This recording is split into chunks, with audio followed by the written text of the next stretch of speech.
चला मग बघू. इथे आपण या ग्लासाच्या मापाने आपण इथे 1 वाटी चणा डाळ घेतली आहे आणि ते 1 तासाआधी आपण पाण्यामध्ये भिजत ठेवलेलं होतं. हे बघा. आणि त्याच ग्लासाने आपण इथे 1.5 वाटी पीठ घेतलेलं आहे गव्हाचं. त्याच ग्लासाने आपण इथे अर्धा ग्लास साखर घेतली आहे. इथे अर्धा टेबलस्पून आपण इलायची पावडर, चिमूटभर मीठ, चिमूटभर जायफळचं पावडर घेतलं आहे, चिमूटभर हळद आणि पाऊण वाटी तूप घेतलेलं आहे. आपली ही चणा डाळ ही स्वच्छ धुवून झालेली आहे. आता आपण याला कुकरमध्ये लावून घेऊ. कुकर घ्यायचा आणि कुकरमध्ये ही पूर्ण डाळ काढून घ्यायची.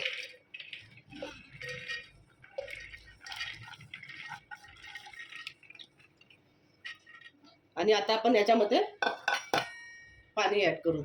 तर इथे आपण 1 ग्लास चणा डाळ घेतले होतं, तर त्या 1 ग्लास चणा डाळीला आपण 2.5 ग्लास पाणी टाकू. 2 किंवा 2.5 ग्लास.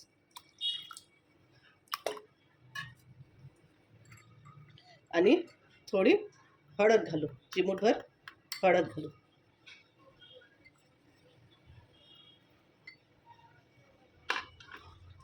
थोडंसं हळदीला मिक्स करून घेऊ पाण्यामध्ये. आणि आता आपण झाकण लावून घेऊ कुकरचं आणि 2 शिट्ट्या काढून घेऊ आपण आणि कुकरला थंड होऊ देऊ. तर इथे आपल्या 2 शिट्ट्या झालेल्या आहेत आणि आपला कुकरसुद्धा थंड झालेला आहे. आता आपण चेक करू. हे बघा, आपली डाळ पूर्ण ही मऊ झालेली आहे, पूर्ण शिजलेली आहे. हे बघा.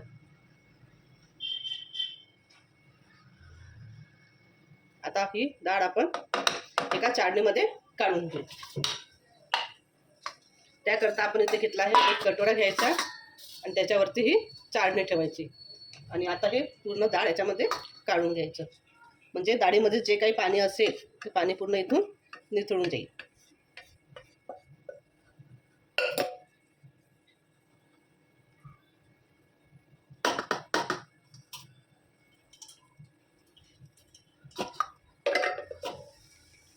हे बघा.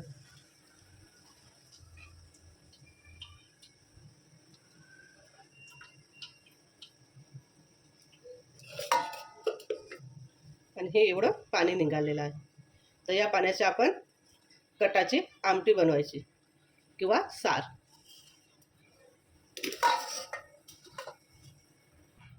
तर इथे आपण 1.5 ग्लास पीठ घेतलं होतं गव्हाचं. त्याच्यामध्ये आता आपण चिमूटभर मीठ टाकू आणि चिमूटभर हळद. आणि आता याला आपण आधी पूर्ण मिक्स करून घेऊ.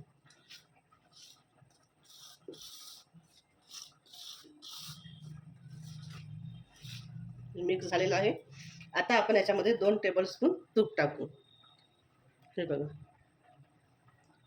1 2.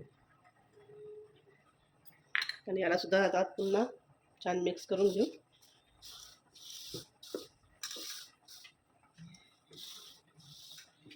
मिक्स केल्यानंतर आपण याला थोडं पाणी टाकून पीठ हे मळून घेऊ आणि थोडं गिलसर ठेवायचं पीठ. हे बघा, इथे आपलं हे पीठ झालं आहे मळून तयार. आता आपण याला 10 मिनिट थोडं झाकून ठेवू आणि मग नंतर आपण पुरणपोळी बनवायला घेऊ. याला 10 मिनिटं ठेवू आपण बाजूला. तर इथे आपले 10 मिनिटं झालेले आहेत. आता आपण चेक करू. हे बघा, 10 मिनिट झालेले आहे आणि आपले पीठसुद्धा छान मुरलेलं आहे.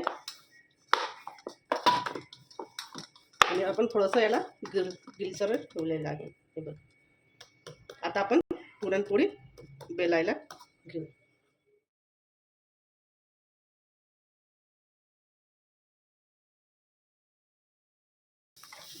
आणि याला थोडंसं आपण असं मिक्स करून घेऊ. गॅस मिडियमच ठेवायची. आणि आता याच्यामध्ये आपण साखर टाकू.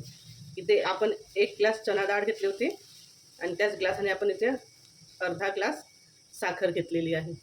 इथे साखर तुम्ही कमी जास्त करू शकता तुमच्या आवडीनुसार. तर इथे मी अर्धा ग्लास साखर घेतलेली आहे. आता आपण हे मिक्स करू.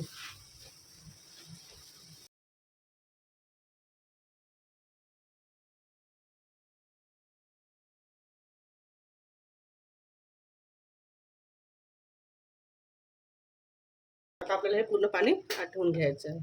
आता आपण साखर टाकली याच्यामध्ये, तर साखरेला पाणी सुटलेलं आहे. तर आता हे पूर्ण पाणी आपल्याला आटवून घ्यायचं. हे बघा इथे आपलं पूर्ण पाणी आटून गेलेलं आहे. आता आपण याच्यामध्ये चिमूटभर जायफळ टाक, अर्धा टेबलस्पून इलायची पावडर. आता हे छान मिक्स करून घेऊ. मिक्स झालं की मग नंतर आपण गॅस बंद करून देऊ.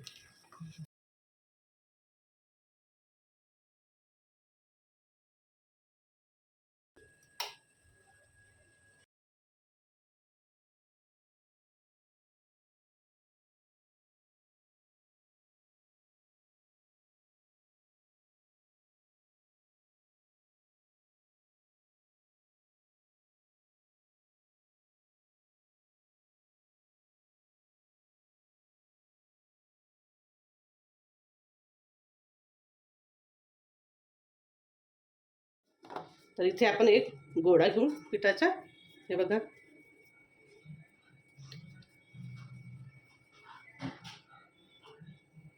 आणि इथे मी बेलनला आणि कोरपाटला थोडंसं तेल लावून घेतलेलं आहे. आता आपण पुरण भरून त्याच्यामध्ये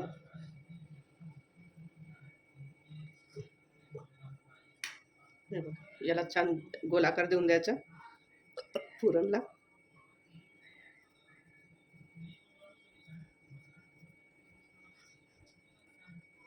आणि याच्यामध्ये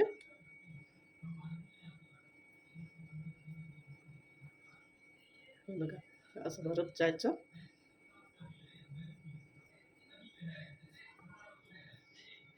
आणि ह्या कड्या पूर्ण अशा बंद करून द्यायच्या. आणि असं हलक्या हाताने प्रेस करायचं. आणि आपण आता इथे पुरणपोळी बेलून हलक्या हाताने बेलून घ्यायचं.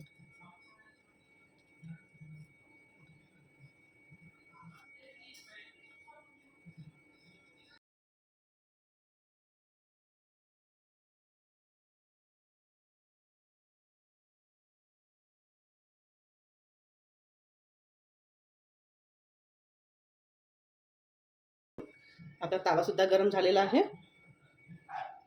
आता याला उचलायचं कसं, तर याला हे असं बेलनला असं गोल गोल असं त्याला लपेटायचं एकदम हळू याच्याने.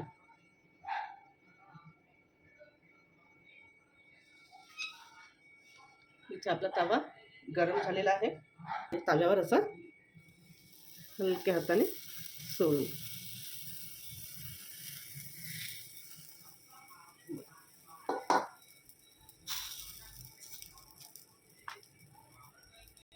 गॅस थोडी स्पीड करायची आणि असं भोवताला तूप सोडून द्यायचं.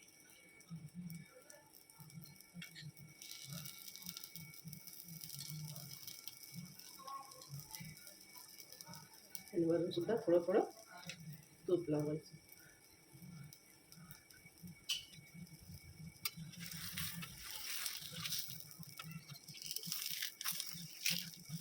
आता आपण पलटून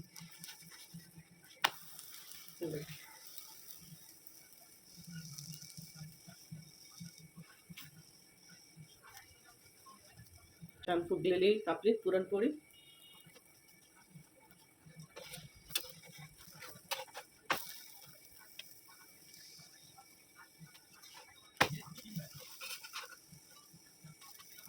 ही तयार आहे आपली पुरणपोळी. काढून घेऊ आपण याला.